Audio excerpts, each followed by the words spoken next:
It's necessary. That is, you need to go to these communities. You need to know what it is that they want, what it is that they need, what it is that they aspire for, and to see if we are in a position to, in fact, provide them with what they wish, with their wish list, so to speak. We have that.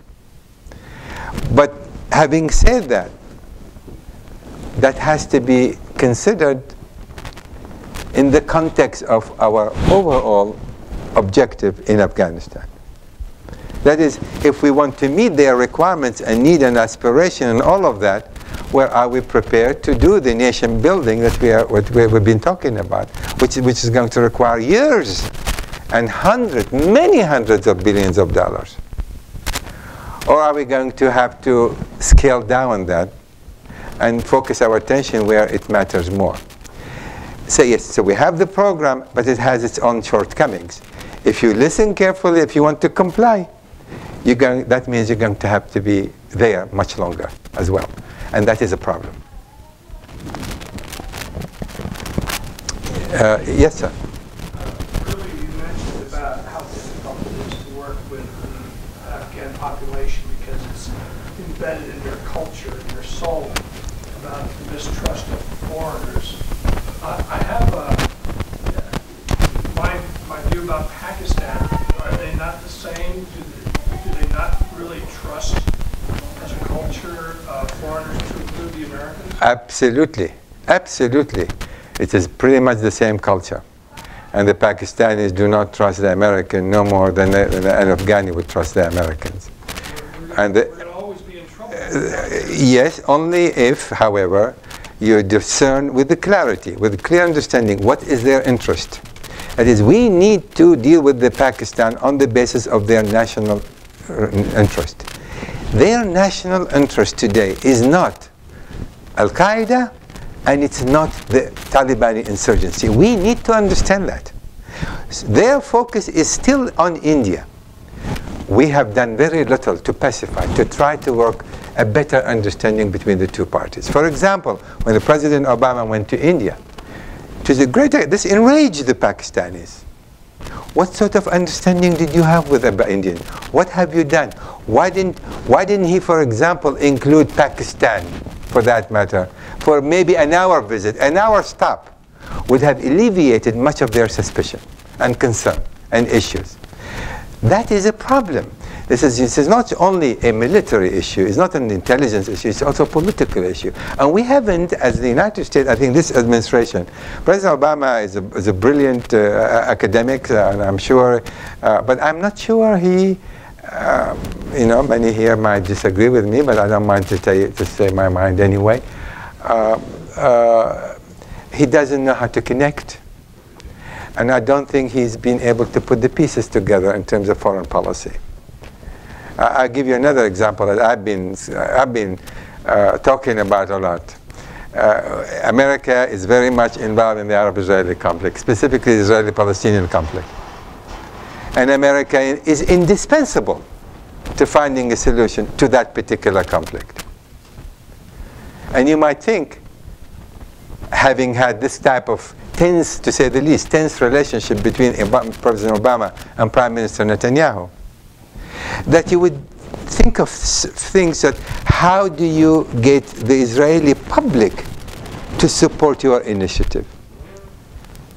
I think the president here failed again by skipping Israel when he went 3 times overseas, visiting major 4 Muslim states, Egypt, Turkey, Saudi Arabia, and Indonesia, skipping Israel.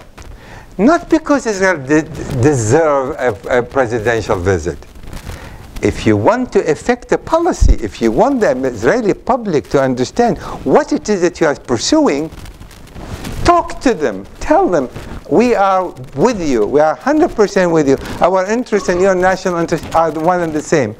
And that is an opportunity we should not miss. It's not happening. I think the same thing happened with the visit to India and Pakistan. When you are at war in Afghanistan and Pakistan is a critical part of that campaign, you don't skip it when you are in the neighborhood. That was, in my view, a terrible mistake. Yes, sir.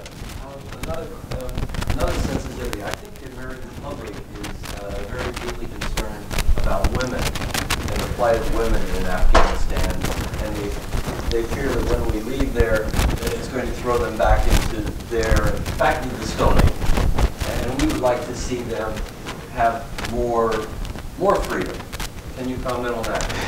You know, I think it's very legitimate that the United States should be and would be concerned about the plight of women in Afghanistan, but the plight of women, for that matter, anywhere, in so many different places in the Middle East, where women are treated by certainly second-class citizens. So it's not exclusively in Afghanistan, albeit in Afghanistan it's a little bit more severe than some other places.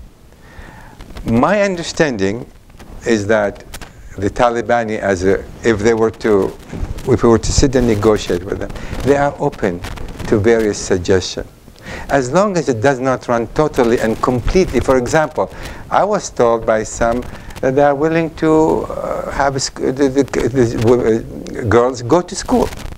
They will not object to girls going to school as a matter of principle. But they don't want the curriculum to be established by the United States. I mean, there's things to be done, because the truth of the matter, they want to take back their country. They want to take back their country. They're willing to negotiate up to a point. So I'm not suggesting why I didn't say we should cut and run, because we still have to do certain things to make sure that we do not leave Afghanistan in the chaos that it is today. Totally and completely and thoroughly corrupt. I mean, we go to a country like this and try to establish a democratic system of government. It's outrageous to think that you can do so. You cannot do that in Egypt, with the 4,000 years of continuing history, with a system that is more or less is working. We cannot introduce real democracy in Egypt. How dare we think we can go to Afghanistan and try to create a political system consistent with our own values and our own beliefs and culture? It's madness. This is not for us to decide how do they want to live their lives. So in that context, we can influence, but we cannot influence through coercive diplomacy and through the use of force. We can influence through, for example, they need help. They need badly financial assistance. You can condition that. If you want financial assistance, we want you to do A, B, C, and D. You do the same thing with the Pakistanis, for that matter. So there are ways of dealing with it, but we have to disabuse ourselves of the notion that we can go and conquer a newfound lands and convert it into a style that we can live with comfortably. It's nothing short of ridiculous, if not outrageous. Yes, sir. Sir, you were talking about open source information, and 3 times you mentioned we need to do better use of that open source information. And 60–70% of all information is open source. Could you be very specific on your suggestions for how you would structure an open source information program? Well, you know, to structure it, I don't think in a position right standing up here to give you the entire structure. How do you do that? Let's look at the concept in and of itself for open source information. What does that mean? It means that there is certain information that may be valuable almost any place you go. The question is, do you have the eye, the ear, to discern it, accumulate it, and use it? That is the whole idea behind open source. That is, you're not engaging people to spy, you're not engaging people to eavesdrop, but you are asking people if they heard something, if they know something, or by having a good relationship with someone, they will tell you, I heard this, I did this, somebody said that, somebody said that. Like I said, and I gave you the example of the Israeli Mossad in this regard, and I'm not talking about such people only living in Israel or living in the West Bank or Gaza. I'm talking about people who live in the United States and in Europe and in China and in Indonesia. People who are sympathetic to Israel, who, when they hear something, they will pass it on. and then the cumulative impact. So it is very, very widespread, and it's not limited to specific locality. In Afghanistan, if you limit it to specific location, it may have a value only to that location. It does not necessarily translate in terms of value to different locations because of the diffusion of responsibilities and power within the Afghani movement. So open source is invaluable if you are able to harness it in a much more comprehensive way that we have been trying to harness it as of this point, at this point. I don't know if I gave you the answer you're looking for, but that's all I can say at this point. You're saying we don't do that very well right now. No, we're not doing this very well. By any stretch of imagination, we are not doing that well because it takes also more people, more boots on the ground, so to speak. You know, we have generally about two soldiers, two assigned to in various areas. No more than two, because we don't have the manpower to do that. We need more than 2 or 3 to go to a community to begin to collect this kind of unsolicited, so to speak, information. We just need more people to be able to gather, to engender this kind of information. Yes, sir. Any ideas about how we could be more effective in working with President Karzai that we're not doing? Get rid of him. The truth of the matter is, I think it's a lost cause. I'm sorry to say. You know, you can say he was elected. I don't believe that. You can say he is who he is. I think he's been to our detriment from day one, and he will continue to be to our detriment for the duration, however long he may last.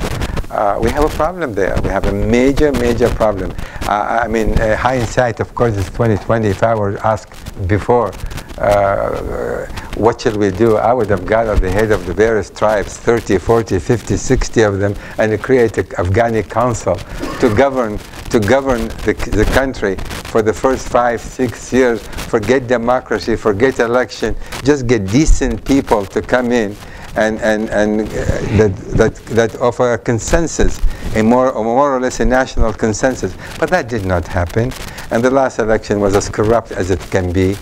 And now he is sitting there, but he is, in one sense, he's practical only on one issue, and that is, he understands that in the final analysis, we need to talk to the Taliban.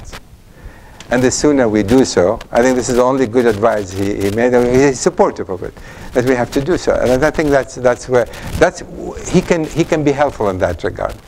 But that's about it. But that is still is very important. I don't know if we have one time. It's up to you. So. Yeah, that was the last one. All right. Thank you very much. Thank you.